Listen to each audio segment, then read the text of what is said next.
After 2 days together in Cornwall, we had planned to go our separate ways. So Polly dropped me off in Manchester, home to a British technological first, which I was dying to explore, the Fab Lab. First of all, Fab Lab stands for Fabrication Laboratory. Fab Labs champion digital fabrication, using sophisticated 3D printing and CNC machines to create physical objects from virtual models. But Fab Labs are putting this technology in the hands of ordinary people. It's a place that you can go to that has these machines, and you can inexpensively start to make stuff. That robot, for instance, that's probably about a day's work or something. Infrared control, won't walk off the table. Something like that, maybe even half a day. It's basically a theremin based on the Arduino rapid prototyping platform. And press a button to play. Yep. And moving your hands up and down. So a complete amateur who's got an idea can walk in here, and with a little bit of, training up on the machines, they can be doing stuff within a day. Yes, you can. Fab Labs are fast becoming a worldwide phenomenon. There are more than 100 across the globe, and the one in Manchester is the UK's first. The weekends, Fab Lab Manchester is free. It's a community project where anyone can come in, anyone with an idea, and realise it. To put the principles of the Fab Lab to the test, I conjured up a clever little invention of my own. So my idea is basically to come up with some kind of, like a boomerang, right? Like a Frismerang. I want to put some lights on it so that I fly it in the dark. Another idea I had was some kind of, like, whistle. The Fab Lab comes equipped with stacks of free design software like Google SketchUp, which can accurately model your creation in virtual space, allowing you to make precise technical measurements and adjustments before bringing it into the world. And your fabrication is just as high-tech, because your 3D designs are carved out of whatever material you choose by computer-controlled tools. What I love about this is that technology now has put us in a position where the consumers are now fabricating their own stuff. That's just mind-blowingly cool. While Jason had his work cut out for him in Manchester, I was headed for the Peak District. I needed somewhere with hills because I had a very unusual bike to test. The Bergmunk bike aims to give you freewheeling fun down a mountainside without having to ride all the way up beforehand. Instead, you carry it folded up. It is a backpack that converts into a bike.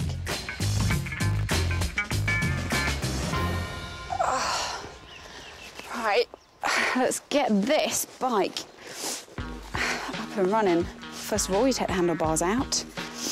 Then this comes out. This unlocks the rest of the bike. Then have to pull this rear wheel out. But remember to lock it back up. This is where you put your feet.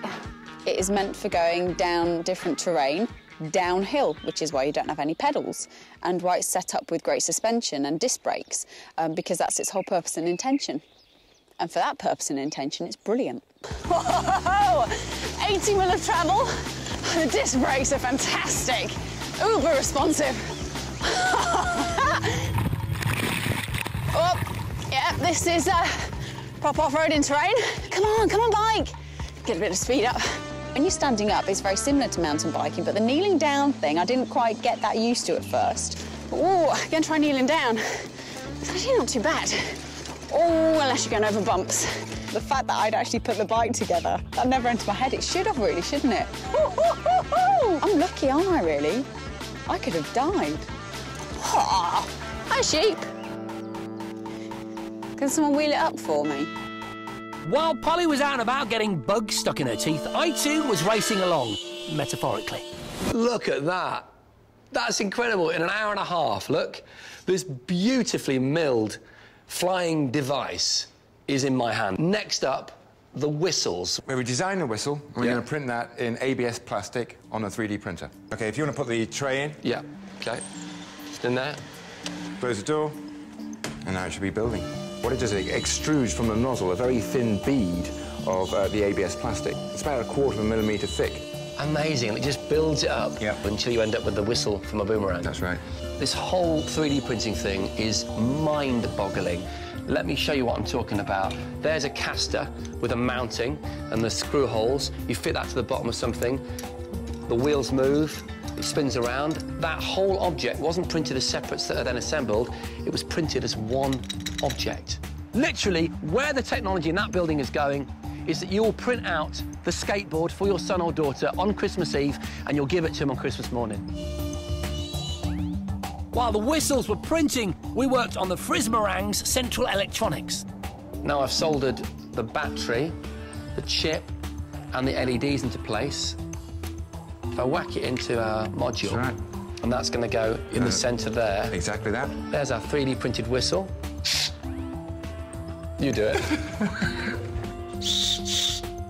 That's it, that's good. OK. So then this goes into one of the holes that we drilled. Yeah. That will, with a bit of pressure, pop into there. Yeah. A bit of bodging together, look. There it is. That's the basic setup for a sonic, luminescent Frismerang. I'd arranged to meet Jason in the local park to show him my second bit of folding transport. The stoboard folds down to the size of a notebook and weighs only 3 kilos. But that doesn't mean it's easy to unfold or to ride. And all I can say is it's a good job he turned up when he did. Look at that, man! Great bearings as well. Look at those boys go. But where'd you stand? You actually stand, that's the front. Yeah, but that's the back. where's your It folds foot go? down, your foot goes in there, and your other foot goes on there. How can it?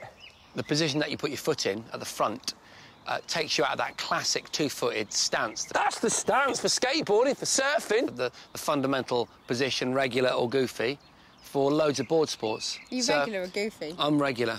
You'd think I'd be goofy, wouldn't you? That's how I want to ride it.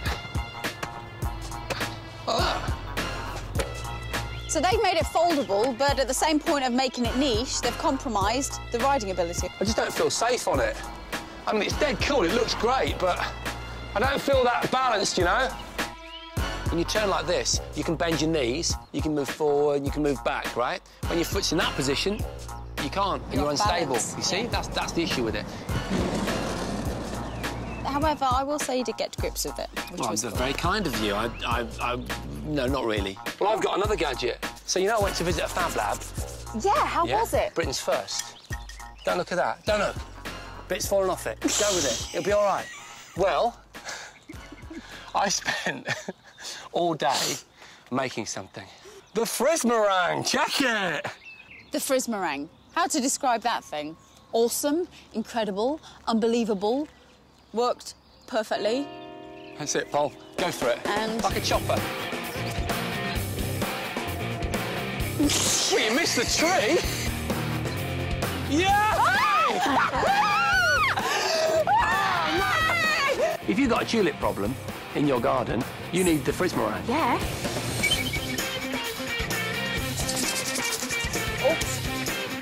Just brilliant. It's fun. You can prune hedges with it. Oh, no, I've got that roll. No, that could be... Oh!